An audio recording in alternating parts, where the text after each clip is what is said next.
Learn English with Harsh YouTube channel එකට ඔයාලව අදහස් සාදරයෙන් පිළිගන්නවා. අලුත් ක්‍රමයට හරි විදිහට spoken English ඉගෙන ගන්න පාඩම් මාලාවේ 27 වන පාඩම ඔයාලා හැමෝට ඉගෙන හැර දක්වන්න තමයි මේ සූදානම් වෙන්නේ. ඉතින් අද නම් ඔයාලා මේ එකතු වන්නේ මගේ channel එකත් එක්ක මම බොහොම ආදරෙන් ඉල්ලා සිටිනවා lesson 1 ඉඳන්ම බලන්න කියලා. මොකද lesson 1 වලදී මම පැහැදිලි කරනවා මම මෙතන මොකද්ද කරන්න කියන එක. ඉතින් සරලව කිව්වොත් මම මෙතන කරන්න බලාපොරොත්තු වෙන්නේ English TV series, English movies, English dramas, English cartoons ඒ වලින් ලබා ගන්න ඒ conversation ඒ dialogues වලින් ලබා ගන්න English phrases නැත්නම් වාක්‍ය ඛණ්ඩ සහ වාක්‍යයන් මම ඔයාලට සිංහල තේරුමත් එක්ක කියලා දෙනවා. ඉතින් මම මුලින් ඉඳන්ම කිව්වා ඒක පොතක මේන්ටේන් කරගෙන යන්න කියලා. ඉංග්‍රීසි sentence එක ලියලා ඒකේ සිංහල තේරුම ලියලා ඒ විදිහට කරගෙන යන්න කියලා මම ඉල්ලා සිටින් මුලින් ඉඳන්ම. ඉතින් මම බොහොම ආදරෙන් ඉල්ලා සිටිනවා ඒක දිගටම කරගෙන යන්න. මේ විදිහට දිගටම කරගෙන ගියොත් ඔයාලට පුළුවන්කම ලැබෙනවා ඉංග්‍රීසි කතා කිරීමේ හැකියාව 100%ක්ම ලබා ගන්න. ඉතින් මම බොහොම ආදරෙන් මතක් කරනවා ඔයාලා ලියා ගන්න මේ phrases එහෙම නැත්නම් sentences නැවත නැවත කියවන්න කටපාඩම් කරත් කමන්නේ. ඒවා කියවලා ඔයාලා එදිනෙදා කතා බහ කරනකොට අදාළ තැන්වලදී ඒවා යොදා ගන්න. ඉතින් මේ වෙනකොටත් මම කියලා දුන්න phrases සහ sentences වල ඔයාලා දැනටම කතා කරන්න පුරුදු වෙලා ඇති. එහෙනම් අපි මේ විදිහට දිගටම කරගෙන යමු. එහෙනම් මම බොහොම ආදරෙන් ඉල්ලා සිටිනවා මගේ channel එක subscribe කරගෙන නැත්නම් subscribe කරන්න. දන්න අයට share කරන්න. එහෙනම් අපි අලුත් ක්‍රමයට හරි විදිහට spoken English පාඩම් මාලාවේ 27 වන පාඩම මේ විදිහට පටන් ගන්නවා. හරි. අපි මේ වාක්‍යයන් ටික බලමු. Does anyone know a good restaurant in the neighborhood? කවුරු හරි දන්නවද හොඳ රෙස්ටුරන්ට් එකක් මේ අවට තියෙන? Does anyone know a good restaurant in the neighborhood? අවට තියෙන හොඳ රෙස්ටුරන්ට් එකක් ඔයාලා දන්නවද? Who are you going out with? කවුද ඔයත් එක්ක යන්න ඉන්නේ? Who are you going out with? කවුද ඔයත් එක්ක යන්න ඉන්නේ? Is it better than the other baked potatoes? Is it better than the other baked potatoes? හර කලින් මේ අනෙක් බේක් කරපු potatoes අනෙක් බේක් කරපු අලවලට වඩා ඒක හොඳයිද? ඒක හොඳයිද අනෙක් බේක් කරපු අලවලට වඩා? You are ideally suited for a career in data processing. ඔයා මේ දත්ත සැකසීමේ වෘත්තියක් සඳහා ඉතා සුදුසුයි. You are ideally suited for a career in data processing. Data processing රැකියාවක් සඳහා ඔයා වඩා සුදුසුයි. හරි. Does anyone know a good restaurant in the neighborhood? කවුරු හරි දන්නවද මේ අවට තියෙන හොඳ රෙස්ටොරන්ට් එකක්? Who are you going out with? Who are you going out with? කවුද ඔයත් එක්ක යන්න ඉන්නේ? Is it better than the other baked potatoes? අනිත් බේක් කරපු potatoes වලට වඩා ඒක හොඳයිද? You are ideally suited for a career in data processing.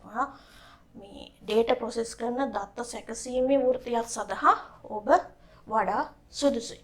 හරි. සිංහල තේරුම ලියා ගන්න. හරි. මේ වාක්‍යයන් ටිකක් බලමු. I just always pictured myself doing something special. මම හැමතිස්සෙම මාව මවාගත්තේ. මම හැමතිස්සෙම මාව දැක්කේ පික්චර් කරගත්තේ doing something special. යම්කිසි විශේෂ දෙයක් කරන කෙනෙක් විදිහට. I just always picture myself doing something special. මම මාව පික්චර් කරගත්තේ යම්කිසි විශේෂ දෙයක් කරන කෙනෙක් විදිහට. I ask a waitress at work to help me out.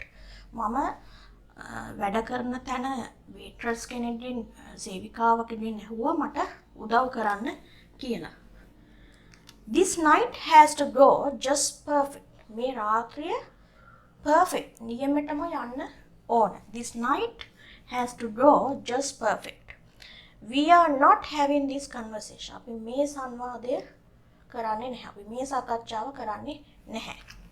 අකමැති දෙයක් කතා කරන්න හදනකොට we are not having this conversation. අපි මේ කතාව දැන් කරන්නේ නැහැ. අපි මේ කතාව කරන්නේ නැහැ. I just always pictured myself doing something special. මම නිතරම මාව පික්චර් කරගත්තේ මාව මවාගත්තේ යම්කිසි විශේෂ දෙයක් කරන කෙනෙක් විදිහට. I asked a waitress at work to help me out. මම වැඩ කරන තැන waitress කෙනෙක්ගෙන් ඇහුවා මට උදව් කරන්න කියලා. This night has to go just perfect. මේ රාත්‍රිය නියමෙටම යන්න ඕන. යා යුතුයි. We are not having this conversation. අපි මේ සංවාදය කරන්නේ නැහැ. හරි. සිංහල තේරුම ලියන්න. හරි. මේ වාක්‍ය ටික බලමු.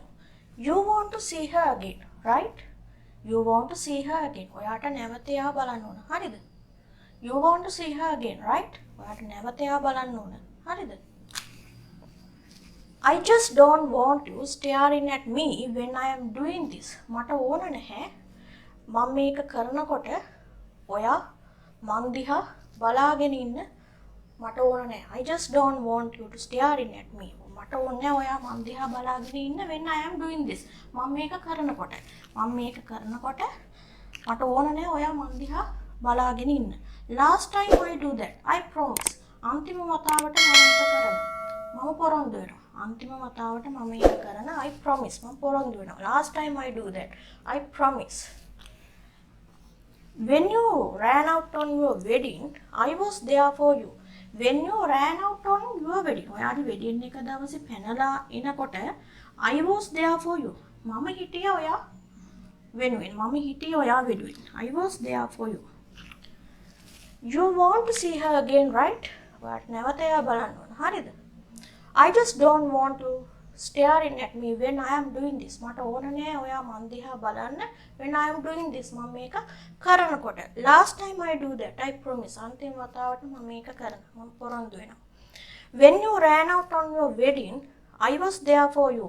ඔයා ඔයාගේ wedding එක දවසේ පැනලා ආවහම පැනලා එනකොට මම හිටියා ඔයා වෙනුවෙන්. I was there for you. හරි. මේක ලියාගන්න සිංහල තේරුම එක. හරි. මේ ටිකත් බලමු. Let me get you some wine. මට ඉඩ දෙන්න ඔයාට වයින් ටිකක් ගේන්න. Let me get you some wine. I am so glad you like them. මට ගොඩක් සතුටුයි ඔයා ඒවට කැමති වෙච්ච එක ගැන. I am so glad you like them. Can I help you with anything? මට පුළුවන් ද උදව් කරන්න ඕනෑම දෙයකට? Can I help you with anything? මොන හරි දෙයකට මට උදව් කරන්න පුළුවන්ද? Can I help you with anything? I don't know what I am looking for. මම දන්නේ නැහැ මම මොනවද හොයන්නේ කියලා.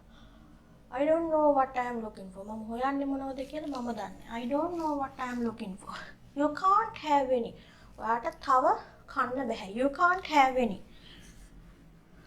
You can't have any. ඔයාට තව කන්න බෑ. Let me get you some wine. ඉඩ දෙන්න මට ඔයාට වයින් ටිකක් ගේන්න. I am so glad you like them. මට ගොඩක් සතුටුයි ඔයා ඒවට කැමති වුණ එක ගැන.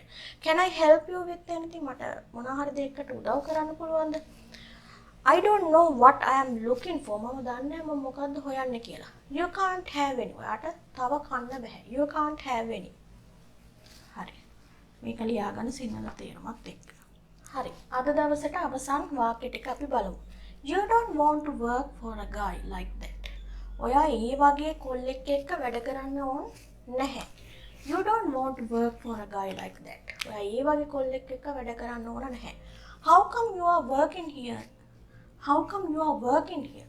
ඔයා කොහොමද මෙතන වැඩ කරන්නේ? How come you are working here? ඔයා කොහොමද මෙතන වැඩ කරන්නේ? I don't know whether he is testing me or just acting out. මම දන්නේ එයා මාව පරීක්ෂා කරනවද එහෙම නැත්නම් රඟපානවද කියලා කියන්න මම දන්නේ.